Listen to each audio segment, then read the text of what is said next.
Say this world is a jungle, and I don't know where to go. I tried to be humble, but it didn't get me too far.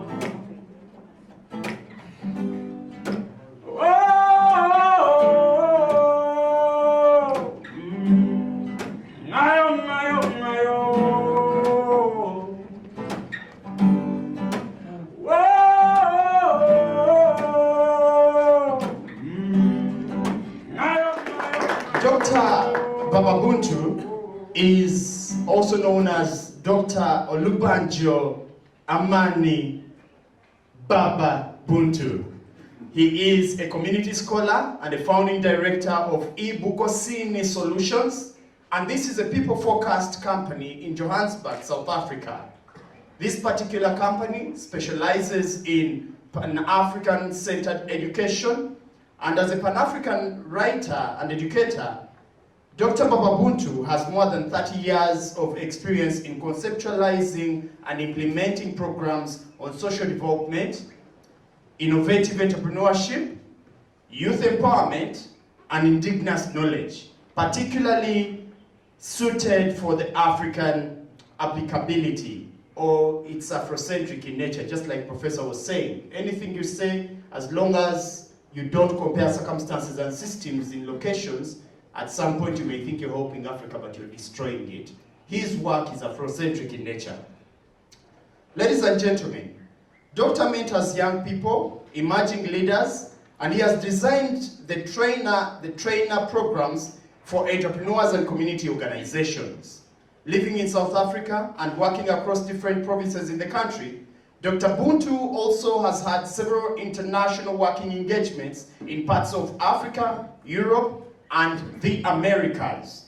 His articles have appeared in academic journals and anthologies published in South Africa, Namibia, Nigeria, Norway, the UK, the USA. Now Uganda is not here, but I now believe Uganda is part. He holds a doctoral and master's degree in the philosophy of education from the University of South Africa. Ladies and gentlemen, put your hands together as you welcome Dr. Baba Buntu.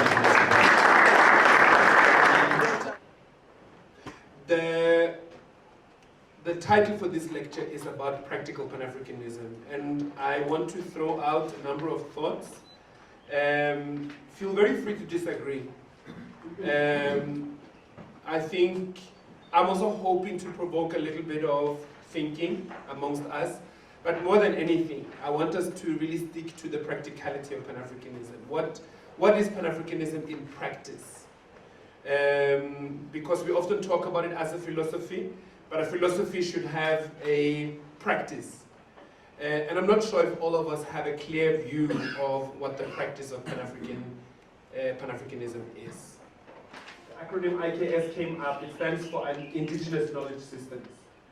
And as a company, we unapologetically and I would say exclusively draw from African knowledge, meaning that we think Africa has enough knowledge, it has enough wisdom for us to find solutions to our challenges. We don't need to look outside, we don't need to depend on other knowledge systems. And I think sometimes we also need to push other knowledges out of the way. Not to say that they have no relevance, but they have dominated our mind frame for such a long time. And I'm not here to criticize. I come in a spirit of familyhood. But I also come in a spirit of honesty. And I know from experience that some of the things that I say come with an edge.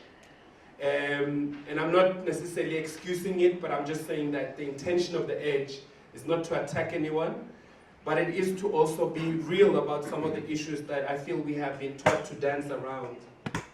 And I must say that as happy as I am standing here, as humbled as I am to be invited here, it's very troublesome for me to have this picture of Mahatma Gandhi on the wall. I don't know if everybody's familiar with Mahatma Gandhi's expressions in Africa, but he actually hated black people. And I'm offended to be looking at a picture of somebody who hates us. And I think I just want to say to the business school, because obviously he is a figure that for many years have been seen as a hero also. Thank you. I can breathe. I'm sorry, I can breathe. Thank you. But my point is rather to say to the business school, please study his movements in Africa and what he said to African people. One example from South Africa is that he was very offended to be treated as a black person. He came during the laws of apartheid, and where black and white people could not sit together, for instance, on the trains. And he was asked to go to a compartment of the train where black people were seated. And he took a great offense to that. He didn't feel that he was as low as black people. And I think that questions his leadership status, at least for us. But that out of the way, let's go into the conversation, Pan-Africanism, practical Pan-Africanism, and we also want to touch on decoloniality. I maybe need to move a little bit out of the frame. This is an overview of how I have envisioned the discussion, just to give a quick introduction. And then I would like, what I'm trying to propose is to maybe move the discussion about Pan-Africanism more away from the why. I think I'd like to hope that we can agree that there is a need for Pan-Africanism, more into the what. What should it look like? What does it mean today? Let us also think about those who are even younger than the youngest person in this room. How do we present Pan-Africanism as a viable option to our really young members of society? Uganda is a very young nation, and you cannot afford to wait until people are 35 before they have chosen an orientation in their African life. I say this in South Africa as well. We need 6-year-old Pan-Africanists, we need 9-year-old Pan-Africanists, and that puts the challenge on us. Can young people really see us practicing a Pan-Africanism that makes sense to them? We want to look at what does it mean to unite, what does it mean to deconstruct, what does it mean to build, and finally I'm going to put out a few thoughts around practical Pan-Africanism, and I'm inviting you to also go into those concepts and say whether you think they make sense. We have mentioned Ebukhosini solutions, but just for you to have a little bit of a frame around what we do. Ebukhosini solutions is many things, but it rests on 3 pillars. It's a home, it's a community center, and it's a business entity. The overall purpose is African nation building. And African nation building, we just came out of a celebration in December that we titled Borderless Africa. And we defy the borders of Africa. We don't agree with them. We were never consulted about them. In many ways, they don't make sense to us.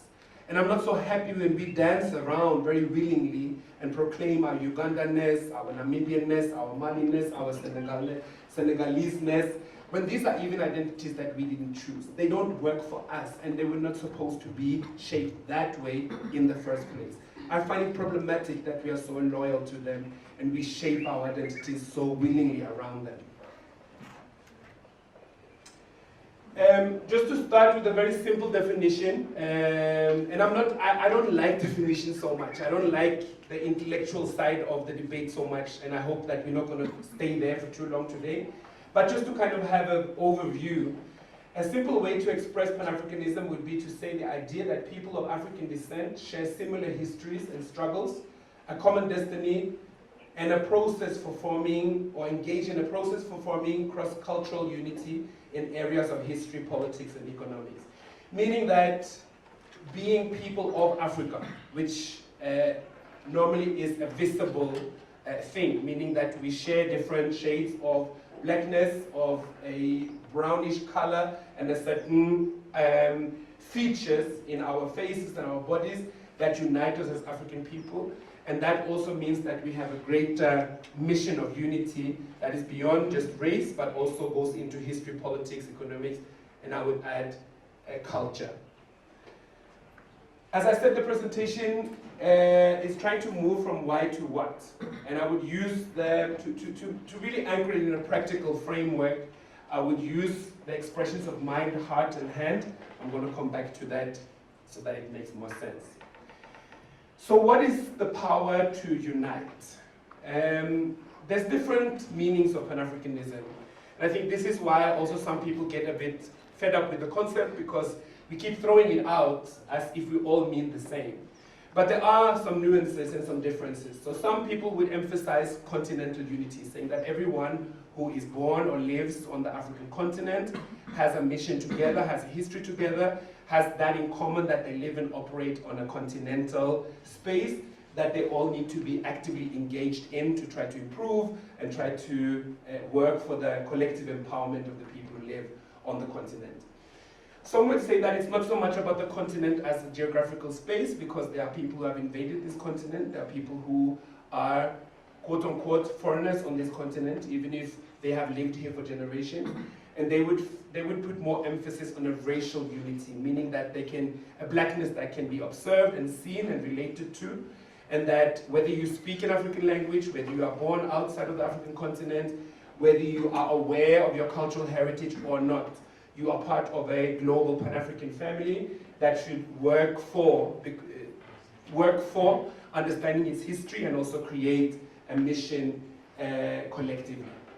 Others would focus more on cultural unity and focus on people who speak African languages, people who observe African culture, people who have a cultural affinity and share certain traits. So you can think about what makes sense to you, where do you come into the picture. Are there people you would question if they pronounce a Pan-Africanism or Pan-Africanness? Do you think everyone can choose to be a Pan-Africanist? Do you think there are some perimeters that defines who's inside and who's outside? The reason for why we need to talk about Pan-Africanism, and I think if we trace it, we need to go back to ancient Africa. And I'm saying ancient Africa because it's a historical legacy that many of us have not really been inspired enough to study. We may not have given the books, we may not have attended the classes where this is taught, because this is knowledge that is normally hidden from African people. And this means to study the great civilizations that have existed on this continent for the last 10 to 12,000 years. It means to really go deeper into the knowledge that this continent has produced. Knowledge both in scientific ways, in spiritual ways, in knowledges of life, knowledge of practice. And also to understand governance. I think we often think of African governance as not so capable. And definitely the world outside looks at us as producing that type of leadership. But maybe we also then forget the many thousand years that this continent has been governed in an amazing way, in peaceful ways, in living harmoniously with difference, with diversity, with coexisting thoughts, and that has not necessarily been the cause of conflict. We also need to understand what the destruction of Africa has done to understand Pan-Africanism. We sometimes, often a very pivotal point in Pan-African history is the Berlin Conference in 1884-85, where the continent of Africa was drawn up by colonizers and by people who invaded and wanted to own Africa, under the disguise of saying they were helping, they were developing Africa, because that's actually what the Berlin Conference, in the most crazy way, actually pronounced itself to do. They were helping Africa. So helping Africa is to tell Africans what their country should be, what their state formation should be, because obviously Africans cannot speak on that. That's the attitude that is behind the Berlin Conference. But for me, it starts much earlier than that. It starts with invasions that I've noted 1500 BC, which is maybe a period in African history where invasions became very, very dominant. But it actually goes back 1,000 years prior to that, where people came to invade parts of Africa. And when I say invade, it wasn't just, I really mean invade. It wasn't just travel, it wasn't just bumping into somebody, it wasn't just exploring, it was invading. It was with the intent of taking over, infiltrating, stopping certain or taking control of certain trade routes, and gain more power and be able to dominate. And this happened over a long time where others were able then to take control over parts of Africa. Slave trade, we also need to mention this. I think it's something we also undermined in its impact. We need to understand that slave trade, the commercialization of commodifying African bodies, actually affected more than 100 million African people who were either taken away from the communities, were killed as they were trying to steal bodies from our communities, or were impacted in very disastrous ways over many, many, many years. The Arab slave trade started in 1650, and for many, many, many years, millions of African people were transported out of this continent through the Red Sea, through the Indian Ocean, through Sahara. And then we know about the transatlantic slave trade, which started somewhere in the 1400s and lasted up to 1900s. This is a very devastating period of our history, and it is important to understand when we talk about the importance of Pan-Africanism, because we were really a messed up continent as a result of this. And let's not even only think about slave trade as impacting a few places on the continent. My understanding is, to a large degree, it affected the whole continent in different ways. And then we need to talk about colonialism, 1884 to 1960s, and whatever year your African country would have gained a form of independence, which is another devastating experience of having your space and territory and governance and natural resources being owned and dictated on by people who had only malicious intent. So history has left us with a deficit. And let me just quickly go back to this slide. This slide is very important because Pan-Africanism for me would mean something different if we always had been a weak continent, a continent that didn't produce knowledge, a continent that didn't really produce civilizations. That wouldn't mean it would be right for people to colonize, but I would understand it better. And it would kind of make sense that people came to take control of a mass of land that nobody was really governing, didn't really understand that this is actually rich soil. Then the narrative kind of would make sense. But because we come from thousands of years of such greatness, it is even more upsetting that our deficit ended up being such devastating. And these are 3 points that I think has really messed us up, in the sense that we lost land. We lost, and in Uganda I'm so inspired and happy to see that land is at least a different type of issue in this country, and many more people do have land and own land and use land. But of course land has also been a very political issue here. But across Africa in many ways, our land was taken away from us in many ways. It was taxed, it was owned, we had to negotiate for it, we had to give something in return for it. Our ability to relate to land in the spiritual way that we once used to was questioned and taken away from us. And that also means our purpose was challenged, because for us, land represented purpose. Understanding land, being able to work with the seasons of agricultural science is something that was deeply rooted within our understanding of being, of knowledge, of sense of life.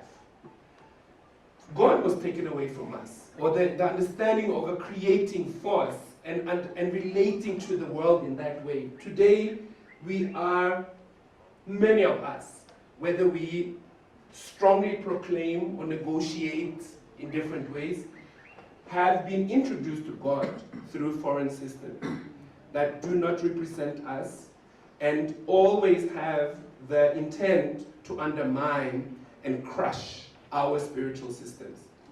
This has been extremely effective.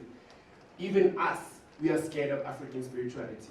We shiver, and if we extend our hand to greet somebody and somebody who says, "I'm a spiritual practitioner," what What do you mean? In what way? What do you do? Should I even wash this hand? Is this safe? What is going on? Some of us are scared of us. And I need to say this. I sometimes have a conversation with a number of African young people who are going on a professional exchange. I do this maybe 6 times a year, different people every time. And through an exercise, I ask a question, I ask it a little bit different, but I just want to illustrate the point. So I'm saying something to the effect that, do you think we should be thankful for the civilization that was brought by colonization? And a lot of people say, yes, we must be thankful. And I'm so